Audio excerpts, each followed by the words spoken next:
The Screwtape Letters by C.S. Lewis. Chapter 3. My dear Wormwood, I am very pleased by what you tell me about this man's relations with his mother. But you must press your advantage. The enemy will be looking from the center outwards, gradually bringing more and more of the patient's conduct under the new standard, and may reach his behavior to the old lady at any moment. You want to get in first.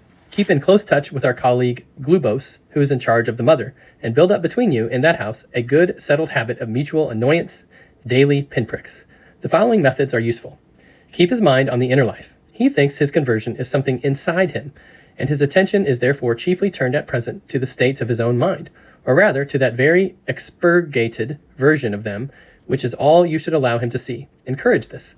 Keep his mind off the most elementary duties by directing it to the most advanced and spiritual ones. Aggravate that most useful human characteristic, the horror and neglect of the obvious.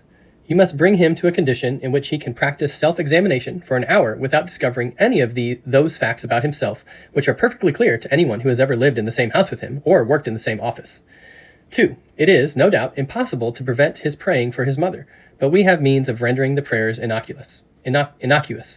Make sure that they are always very spiritual, that he is always concerned with the state of her soul and never with her rheumatism. 2 advantages will follow. In the first place, his attention will be kept on what he regards as her sins, by which, with a little guidance from you, he can be induced to mean any of her actions which are inconvenient or irritating to himself. Thus you can keep rubbing the wounds of the day a little sore, even while he is on his knees. The operation is not at all difficult, and you will find it very entertaining. In the second place, since his ideas about her soul will be very crude and often erroneous, he will, in some degree, be praying for an imaginary person, and it will be your task to make that imaginary person daily less and less like the real mother, the sharp-tongued old lady at the breakfast table. In time, you may get the cleavage so wide that no thought or feeling from his prayers for the imagined mother will ever flow over into his treatment of the real one. I have had patients of my own so well in hand that they could be turned at a moment's notice from impassioned prayer for a wife's or son's soul to beating or insulting the real wife or son without a qualm. 3. When 2 humans have lived together for many years, it usually happens that each has tones of voice and expressions of face which are almost unendurably irritating to the other. Work on that. Bring fully into the consciousness of your patient that particular lift of his mother's eyebrows, which he learned to dislike in the nursery, and let him think how much he dislikes it. Let him assume that she knows how annoying it is, and does it to annoy. If you know your job, he will not notice the immense improbability of the assumption. And, of course, never let him suspect that he has tones and looks which similarly annoy her. As he cannot see or hear himself, this is easily managed. 4. In civilized life, domestic hatred usually expresses itself by saying things which would appear quite harmless on paper.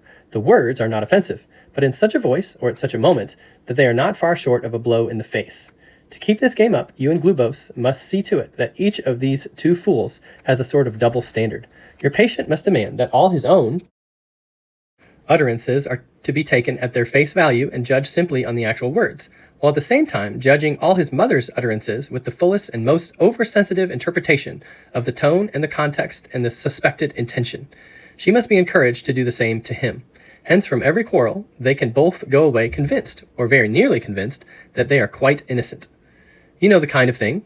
I simply ask her what time dinner will be, and she flies into a temper. Once this habit is well established, you have the delightful situation of a human saying things with the express purpose of offending, and yet having a grievance when offense is taken. Finally, tell me something about the old lady's religious position. Is she at all jealous of the new factor in her son's life? At all piqued that he should have learned from others, and so late, what she considers she gave him such a good opportunity of learning in childhood? Does she feel he is making a great deal of fuss about it, or that he's getting in on very easy terms? Remember the elder brother in the enemy story? Your affectionate Uncle Screwtape.